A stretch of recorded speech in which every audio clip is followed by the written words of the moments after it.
Do you think time heals all wounds, or some never close? I found out my entire family was on a cruise because my cousin uploaded a video of everyone clinking plastic cups near a buffet and tagged my parents with a caption about family time. And I sat there with my lunch getting colder while I watched my sister give a speech about gratitude and togetherness in a place I didn't even know they were going. And I felt that old familiar punch in the stomach that comes when you realize the rules you have been following are not the rules everyone else is playing by. I did the polite thing and texted my sister first, because I wanted to believe there was some mix-up with dates or an email stuck in a draft, and I typed that it looked fun and asked when they all decided to go. And she answered with a chipper line that could have been printed on a party napkin, saying she wanted to keep it small this year and make it more intimate, and she hoped I understood. I stared at the words "keep it small" for a long time because, unless the definition had changed overnight, there were my parents, my sister, my brother-in-law, two of his college buddies, an aunt I barely see, and even my sister's dog in a little life jacket, and somehow the head count was still too tight to fit me, the same me who, for the last few years, had been paying the monthly car note so that my sister could, in her words, get back on her feet after a rough patch. If I'm honest, I wasn't shocked as much as I was tired, because this wasn't the first time I'd been diplomatically removed from something that had plenty of space and plenty of plates, and it always came dressed in gentle language that made me sound unreasonable for noticing, like the time they had a siblings' night, except it included spouses and a friend, or the time my parents hosted a quiet dinner that included a table extension, a dessert cart, and a slideshow, and I only learned about it from a photo where my mother was wearing the necklace I got her and the caption said, "Just us." I used to excuse it by telling myself I worked more hours than they did and maybe they assumed I wouldn't come or I would be too tired. But the truth is they liked me best when I was useful and quiet, the person who solved emergencies, the person who paid deposits, the person who loaned a car while hers was in the shop, the person who filled out forms no one else wanted to read, and the person who wrote checks with a cheerful note so it wouldn't feel like a transaction. When Megan lost her job a few years ago and called me sobbing in the parking lot because the bank was going to take her car and she couldn't handle the embarrassment, I told her I would cover the payments for a few months. And I did it without a contract and without a speech because I thought family meant stepping in when someone was drowning and trusting that when you needed help one day the same hands would reach back. And when she found a new job I stayed on the autopay for a little while longer because it felt easier to keep the peace than to disrupt it, and easy turns into forever when the people around you get comfortable. I never once brought it up at holidays or used it as a trump card in arguments. I just paid it and kept my mouth shut because that was the role I had agreed to without realizing I had agreed to it. So when I saw those cruise photos and read the sentence about keeping it small, something unclenched and something hardened at the same time, and I told myself that if I was too extra for their vacation list, then maybe my money had been too extra for their bills. And if they wanted intimacy, maybe they could be intimate with the realities of their own finances. I didn't fire off a manifesto and I didn't call to scream, because I know how that script goes and I was finally tired of it. I just opened my banking app and scrolled to the automatic payment with my sister's name on it. And I remembered the exact day I set it up and the stupid little relief I felt when I knew she wouldn't spin out, and then I thought about how not one of them had thought to pick up the phone and say, "Hey, we're planning something and we want you there," and how the silence had felt louder than any fight we could have had. Before I canceled anything, I gave myself the courtesy of a reality check, and I made a list in my notes app of every time I had covered something without being asked, every time I had left work early to drive someone to an appointment, every time I had been the backup plan and then the primary plan, and it read like the schedule of a personal assistant who wasn't getting paid, and the pattern was so clear I felt a little ridiculous for not seeing it sooner. I tried, for a minute, to be the bigger person my mother always talks about, the person who swallows her pride for the sake of harmony, but harmony requires the instruments to tune to the same pitch, and it was always me tuning to them and never the other way around.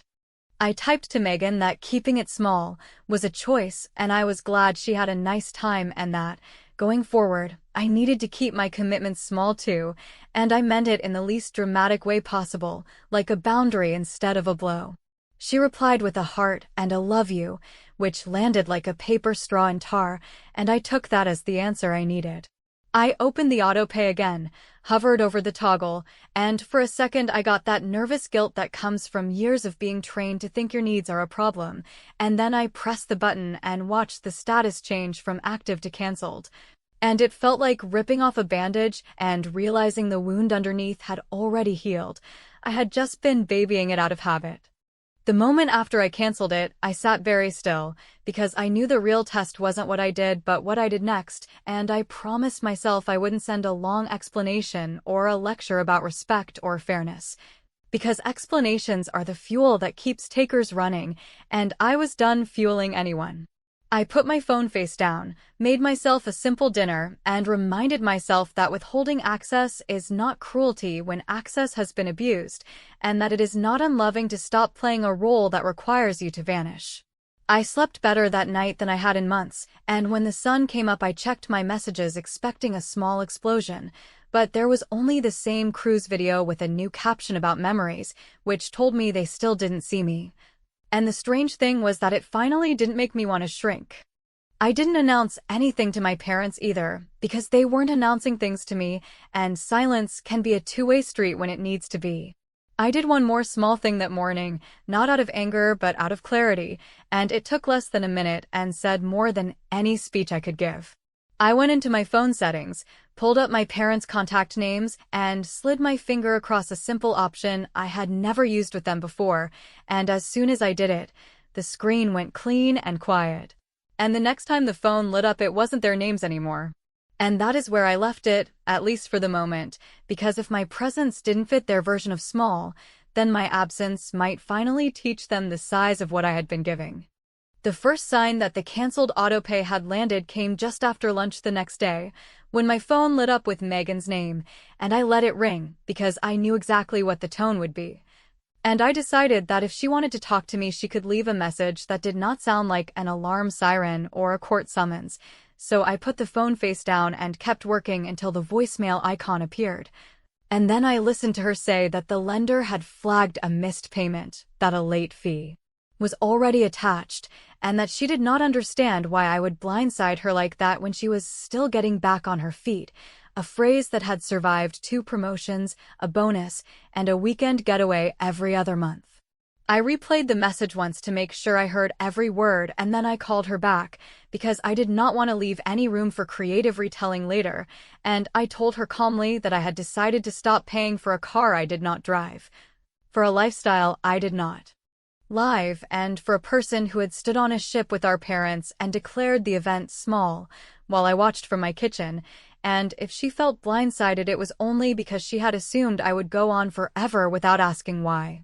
She immediately did the switch that she learned from our mother, where tears and indignation trade places like dance partners, and she said she had planned to invite me to the next outing. As if we were now on a rotating system where my presence was a coupon you could clip every 3rd time, and that she would have told me about the cruise if I had not always seemed so busy, and when I reminded her that she had used the exact phrase, keeping it small. In her message to me she said I was twisting her words and making a drama out of nothing. I told her I had twisted nothing, that I was done playing the financial Sherpa, and that if she needed help she could talk to her husband or adjust her budget or sell the car and buy something cheaper. And she called me cold and said that family does not do cost analysis, to which I said that family also does not send group photos from a trip and pretend the person funding the car simply does not exist. By dinner my mother had called, then my father, then my mother again from my father's phone, and the messages cycled through a familiar script about grace and forgiveness and being the bigger person. And there was a long paragraph from my mother about how Megan had always been the sensitive one and how I, being the strong one, should make allowances. As if strength were a bank account meant to be drained by other people until you are empty and then applauded for how well you endure. My father's message was shorter but heavier, saying that stepping away from a commitment like that made me untrustworthy, which was an interesting choice of word from the same person who had not trusted me with the simple fact that my own family was taking a trip without me. And by the time I finished listening I felt like someone had tried to hand me their shame wrapped in tissue paper and call it a gift.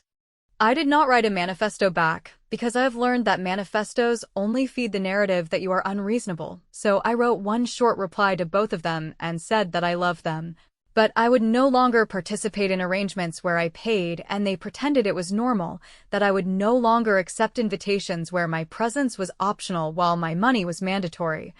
and that going forward I would make choices that protected my peace, which had been the one thing I had consistently neglected. My mother responded with a line about how I was breaking the family, which made me laugh in a way that had no joy, because the family was already broken in a quiet, convenient way where I carried the pieces, and they applauded how steady my hands were. And I finally set them down. Because I wanted the facts to be louder than their guilt, I opened my banking portal and pulled the last year of statements, and I highlighted every transfer, every autopay, every quiet bailout that I had done with a smiley face in the memo line so it would not feel like a bill, and it looked like a second job that I had been doing for applause that never came, so I exported the file, made a simple one-page summary with totals and dates, and sent it in a single email to my parents and to Megan, with one line at the top that said, "This is not a bill, this is a boundary," and I hit send and closed the laptop before I could second-guess the tone. I did not name-call, I did not dig up old fights, and I did not make threats. I simply showed them the math of the life they expected me to underwrite, and then I stepped away from the screen and made tea like it was any other night, because I wanted my body to learn that choosing myself did not require a fight.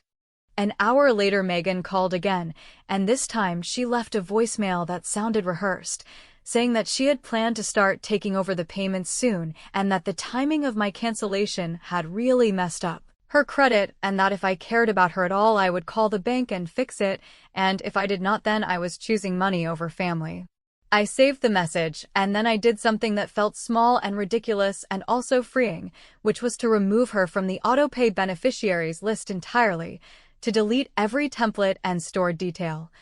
and to rename the empty slot with a stupid title that only I would see when I logged in again, something that reminded me of the time I spent on people who would not spend time at a table with me. Then I opened my phone, searched for their names, and changed the settings so that calls from those contacts would not ring through, because if they needed me that badly they knew where I lived, and I was tired of being pulled into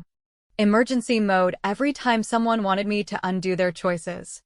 My parents, predictably, escalated to email, and there was a long note about the sacrifices they had made and how I would understand one day when I had children of my own, and I replied with 3 sentences that said I was done paying for my sister's car, that I was not discussing the cruise anymore, and that if they wanted to talk about a healthier balance we could schedule it for a time when no one was shouting, and I signed it with my name like I was a stranger sending a professional reply,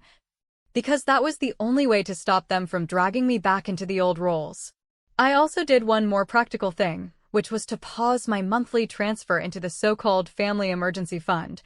a joint savings bucket I had been topping up for years that somehow never seemed to be used for true emergencies unless those emergencies had my sister's name on them, and I set a calendar reminder to revisit the entire arrangement later, because I knew that touching that account would turn a simmer into a boil, and I wanted to choose my battles in an order that served me. For the first time in a long while I went to bed without checking my phone on the nightstand. And when I woke up there were messages from cousins and 2 old family friends who had clearly been fed a version of the story that made me sound like a villain who had abandoned her baby sister, and I thought briefly about replying to set the record straight. But then I remembered that people who want the truth will ask for it directly, and people who want a story will cling to the one that gives them the most gossip, and I am not interested in auditioning for either role anymore. I set my phone to do not disturb for everything that was not work or a friend I trusted. I made breakfast, and I told myself that life could be as quiet as I allowed it to be. Then, just as the day settled into something almost normal, the lender emailed Megan and copied me by mistake because my address had been attached to the autopay profile for so long that their system still considered me part of the team.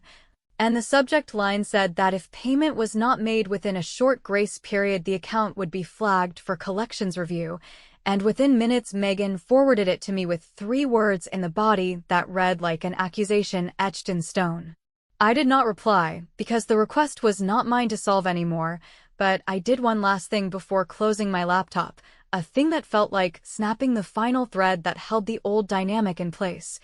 And it was the kind of click you cannot undo without deciding to become a different person again. For the first stretch of days after the emails and the blocked calls, I experienced a kind of manufactured quiet that felt both peaceful and dangerous, because on the surface, nothing was happening. Yet beneath that stillness, I could sense the machinery of the family narrative shifting gears without me.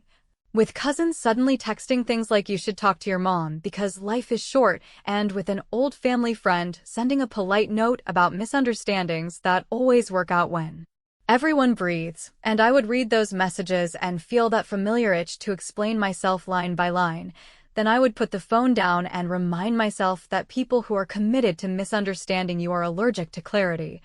while people who care about you will ask directly instead of delivering tidy little sermons wrapped as advice. During that same quiet, my inbox began catching strange drafts that I knew came from my parents, because my mother has a way of writing every sentence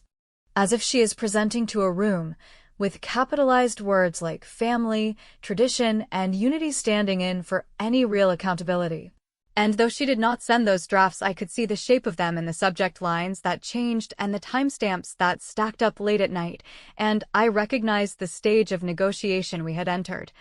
where guilt dresses as diplomacy and tries to hold the door open long enough for the old rules to stroll back in wearing fresh cologne.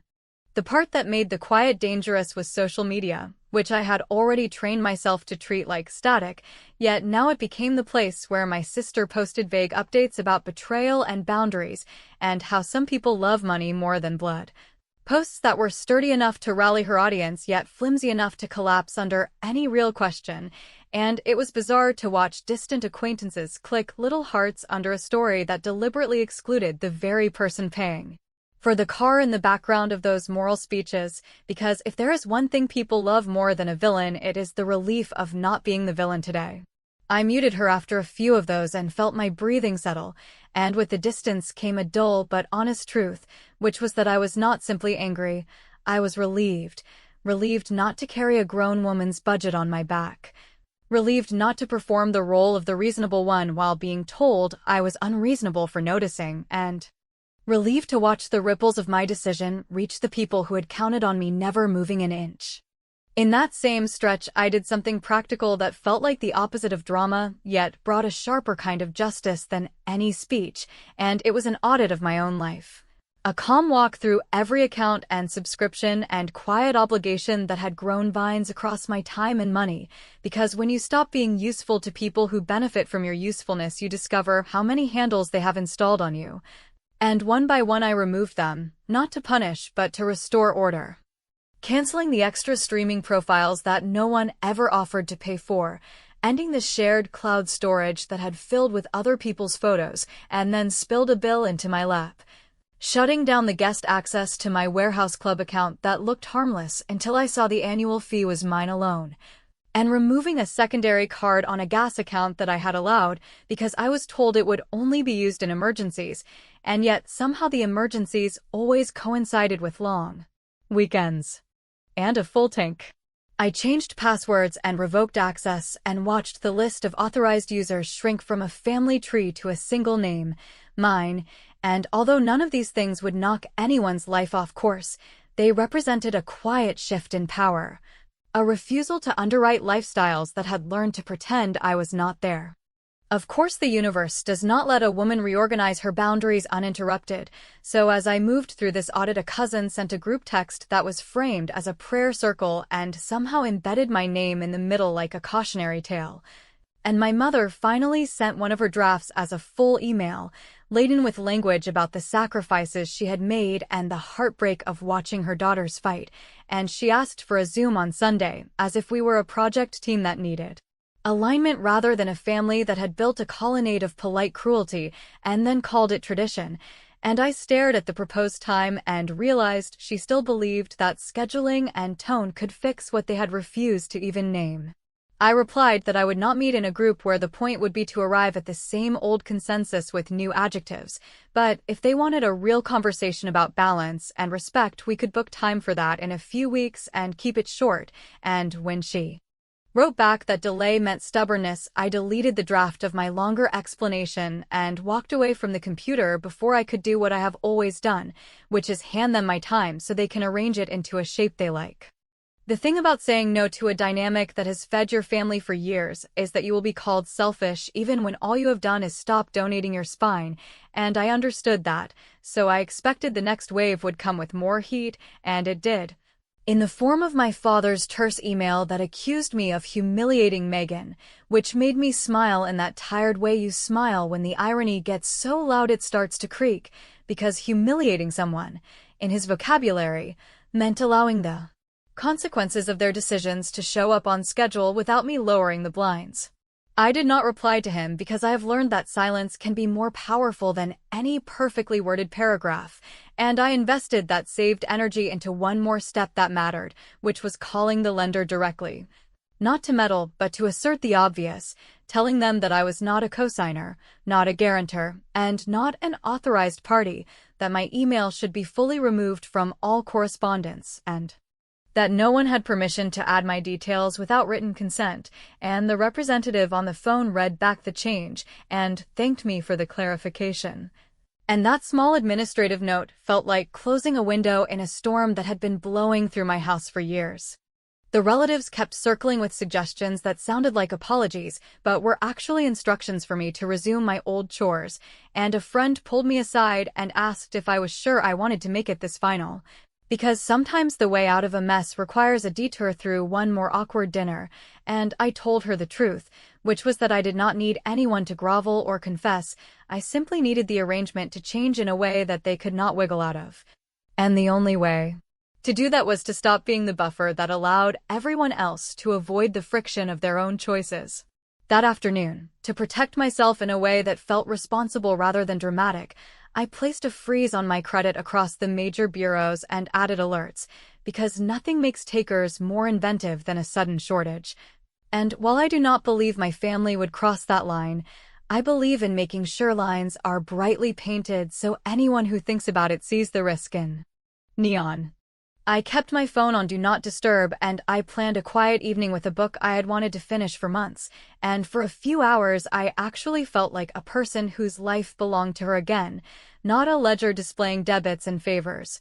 not an assistant keeping the machinery running in the background, simply a woman who chose what to do with her own time, and I thought maybe this would be the new normal, boring in the best possible way. Then, just as the light outside started to thin and the building settled into that late quiet when every apartment becomes its own little world, there was a knock on my door that was not tentative or polite but firm in the way people knock when they believe they are entitled to be heard, and when I looked through the peephole I saw my parents standing on the hallway mat with an expression I knew from childhood. The one that says, "We are about to have a talk and you are about to agree," and as I held my breath and kept my hand on the lock I realized that my next move would either confirm that the old rules still worked or prove that they did not. I stood behind the door with my hand on the deadbolt and made a decision that felt small but changed everything, because instead of swinging it open and inviting in the familiar storm of raised eyebrows and layered sighs,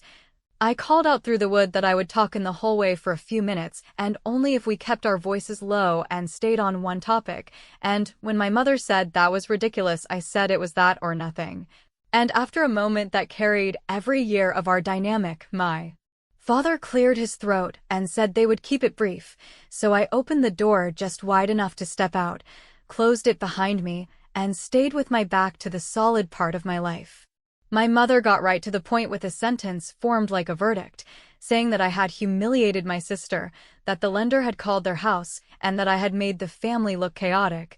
And she wanted to know how I could do something so cruel without at least warning them, and I told her calmly that I had not humiliated anyone, that a missed payment had done that all by itself, and that I was no longer willing to fund a car for someone who could fund a cruise. And if we were going to talk about cruelty, then maybe we should include the word exclusion and place it on the table where everyone could see it. My father tried the reasonable voice he saves for neighbors and said that this was all a misunderstanding born from stress, that Megan had always been fragile with money, and that I should have told them I was feeling left out rather than turning off the spigot. And I reminded him that I had not been left out of a random happy hour. I had been left out of a family trip while my bank account served as silent transportation for the person making toasts about unity. He shifted to the line about how families do not keep score because love is not a ledger, and I said I agreed that love is not a ledger, which is precisely why I had brought my own copy of one. And I pulled from my tote a single sheet I had printed that morning with a simple list of dates and amounts from the last year. No commentary, no dramatic highlighting, just facts lined up like stones across a creek. And I handed it to him and watched his eyes run down the numbers while my mother peered over his shoulder and said that printing this was petty, and I replied that printing this was clarity, because I was done speaking in fog. They did what I expected, which was to say that none of those transfers mattered because I could afford them, as if affordability were the same as obligation, and my mother threw in the classic memory about how, when we were little, I had been the one who never made a fuss, who shared my things without being asked, and how she had always been proud of that, and I said I was proud of it too, but I was done being the factory that produced grace at no cost to the consumer, and if they wanted to talk about pride, then we could talk about the pride it takes to quietly carry a family's emergencies, and still be told you are too dramatic when you say you are tired. My father shifted tactics and asked if I had considered what this was doing to my relationship with Megan in the long term, and I told him that what would have helped the long term was not being erased from a trip that was labeled small only when my name came up, and that the only relationship I was trying to rehabilitate this week was the one between me and my own standards. The conversation should have ended there, but guilt hates a closed door, so my mother tried to wedge one more argument into the frame, telling me that I was burning bridges, that when parents are gone there is only your sister, and that I would regret this when I needed her, and the way she said it told me everything I needed to know about how she sees me, not as a person with feelings and limits, but as a dependable supply line that must be kept open for future use. And something in me finally stopped apologizing for existing. I told them both that I did not want to fight, that I was not asking for repentance or repayment, that I was not punishing anyone, but that the terms had changed and would remain changed. And if they wanted a relationship with me, it would have to be built without my wallet serving as the foundation, and without the silent agreement that I will accept whatever version of family they feel like staging that month. When they realized I was not going to yield, my mother tried the softer move, reaching for a hug and the script about starting over, and I stepped back and said we could start over when there were acknowledgments instead of slogans. At which point my father said they had driven a long way and that it was childish to talk in a hallway, and I answered that if a hallway made the conversation uncomfortable, perhaps the issue was not the location. He went quiet then, and I decided to take away the last tool they use when words fail, which is access, not just to me in the general sense, but to the actual places in my life where they can drop in and reset the stage. I reached into my tote again and pulled out a small padded envelope and handed it to my mother, who looked puzzled until she felt the shape inside and recognized the spare key to their house that I have used for years to water plants and wait for repairmen. And I told her that I would not be stopping by without a plan, that I would not be letting myself in, and that if they needed something they could ask like adults and schedule it like adults, and if that felt cold then perhaps they should notice the temperature of the behavior that brought us here.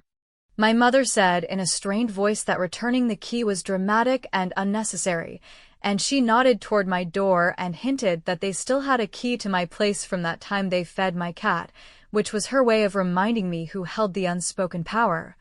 And I told her that key had been changed last year when management required new locks, which was true and also the most satisfying sentence I have said to her in months, because boundaries mean nothing if the locks do not match them. My father folded the paper with the totals and put it in his jacket without meeting my eyes, then said that if I was going to behave like a stranger they would treat me like one, which sounded less like a threat and more like a promise I could live with.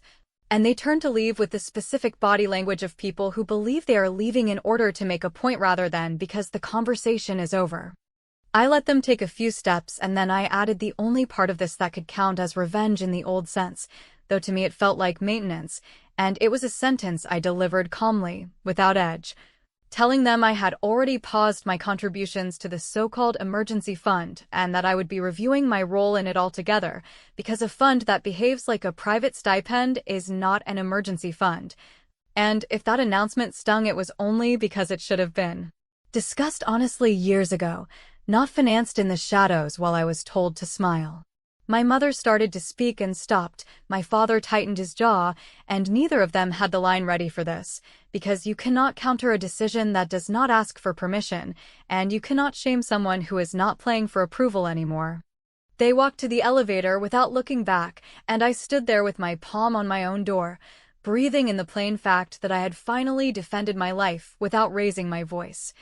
And when the elevator doors closed, I went inside and locked the deadbolt and sat for a long time at the edge of the couch, not triumphant exactly, but steadier than I have felt in years. The vibration of my phone on the table was a single new email notification from the bank with the appointment confirmation I had requested that morning. A time set for the next day to discuss the joint account and the beneficiary forms that no one ever talks about until they matter, and I stared at the screen and understood that the last move would not be loud, it would be clean.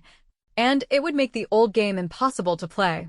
The next morning I took a seat across from the banker with the same calm I had forced into existence the night before, and I laid out exactly what I wanted without padding it in politeness. Because I had finally learned that clarity delivered early saves you from 1,000 apologies later, so I told her that the joint emergency account needed to be separated from me completely, that my automatic contribution had already been paused,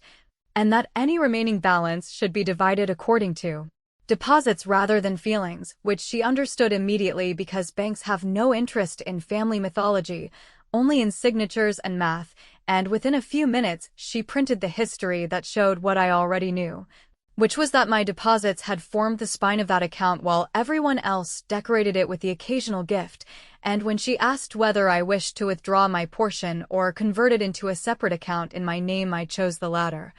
Not because I planned to hoard it, but because I wanted a clean ledger that proved to myself that I could build something that belonged to me without explaining it to a committee that treated me like a reliable power source. While we were there, I reviewed beneficiary designations that had been lazily assigned during some long-ago conversation where I was told it did not matter because family sticks together. And I made changes that centered the people who had actually shown up for me, which included a friend who had taken my late calls without making me feel like I was stealing oxygen. And the banker printed fresh forms and slid them across the desk with that neutral efficiency I have always trusted more than flowery promises, and when I left the branch I knew that, even if no one ever acknowledged the shift, the infrastructure had been changed in a way that arguments could not undo. I went back to my apartment and drafted the shortest message of this entire saga, a note addressed separately to my parents and to Megan, because I have finally accepted that group threads are where accountability goes to die. And in that note I said that as of that morning I was no longer part of the emergency account, that all recurring transfers from my side had been halted indefinitely, and that going forward any requests for help would need to arrive with specifics, timelines, and a plan for repayment if money was involved, or a rotation of labor if time was involved, and that silence would be treated as a no rather than a maybe, which sounds clinical until you have lived years inside a fog of implied obligations and faux gratitude. I attached nothing, justified nothing, and signed my name without a softener, and although my hand shook a little as I hit send, the shaking was the tremor you feel when a building settles into a sturdier foundation, not the tremor of an earthquake that threatens to swallow you. Predictably, the immediate replies were a cocktail of outrage and the kind of pleading that tries to sound like diplomacy, with my mother writing that pulling my support felt like an ultimatum and my father asking whether I understood the tax implications. Which made me laugh, because if I have learned anything in this family, it is that people who take will always try to frame boundaries as dangerous to the giver, and Megan, of course, went straight to the thesis that I had sabotaged her credit and her sanity over a vacation misunderstanding, to which I said nothing because the point of a last move is that you do not follow it around with commentary like a street performer begging for tips. Instead, I forwarded copies of my earlier email with a spreadsheet of transfers to my own private archive and set a rule that shuttled their incoming heat into a folder I did not plan to check for a while. Not as a power play, but as a sanity plan. Because I have finally accepted that not every accusation requires me to stand at attention and explain the laws of gravity. The twist came a week later through a cousin who has always been slightly allergic to drama and therefore trustworthy in a way the others are not, because he called me, not to scold or pry, but to ask if I was all right and whether I needed anything. And in the course of that call he mentioned, almost as an aside, that Megan had sold the car to avoid a repossession notice and was now venting to anyone who would listen about how I had left her stranded, and there was a long pause where he waited for me to offer my own version, and I surprised both of us by saying that I hoped she learned something from it and that I was not celebrating her struggle. I was celebrating my own sanity. Which sounds harsh until you have spent years being cast as the safety net for people who jump on purpose. He asked what I planned to do with the money I had reclaimed from the account, and I told him the truth, which is that I opened a different one labeled in plain language for my own emergencies, the kind that happen quietly when you are an adult living alone, and you do not have a chorus of people willing to rearrange their lives for you, and that label was not a dig at anyone. It was a reminder to myself that I get to exist in my own story as more than a supporting character.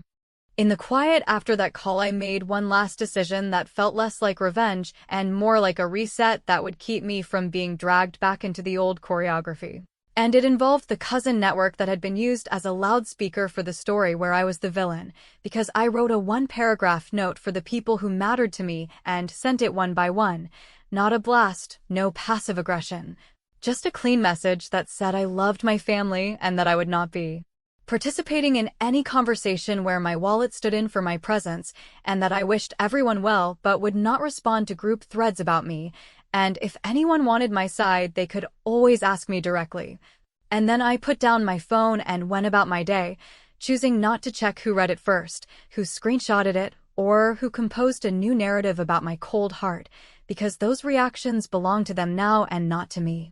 A few days later, there was another knock on my door, quieter this time, and when I looked through the peephole I saw only my mother standing there with a cardboard box I recognized as the kind she uses for holiday decorations.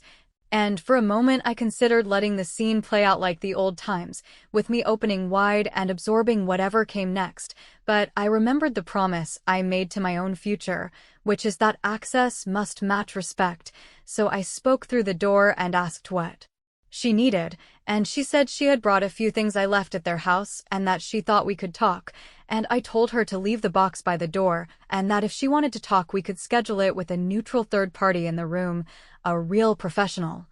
not a relative with an opinion, and the silence that followed lasted long enough for me to imagine her face processing the fact that I would no longer play the daughter who smooths the edges while being sliced by them. She set the box down and said something that surprised me, which was that she would think about it, and then her footsteps receded, and I stood there and realized that, for the first time in years, the next move was not mine, and I did not feel compelled to make one. This is the part where someone expects a moral or a tender reconciliation, and I will not pretend I do not want peace, because I do, but I am done trying to earn it with a credit card and a smile. And if it comes, it will be because the people who benefited from my silence finally heard their own noise. My final move was not the list I printed, or the key I returned, or the call to the lender, although each of those things mattered. My final move was the infrastructure change that made the old expectations impossible to reinstall. The bank forms that pulled my name out of their safety net and put it back into my own. The rules I wrote for myself about how I will engage going forward, and the refusal to run toward a door just because someone feels entitled to knock. If they show up again, I will answer like I did this time, with a lock that matches my boundaries and a voice that does not shake. And if you are wondering whether that feels extreme, ask yourself why a woman taking control of her own life looks like violence only to the people who were fed by her compliance, because from where I am standing, it looks like breathing for the first time in a very long while, and that, to me, is the only ending that ever mattered.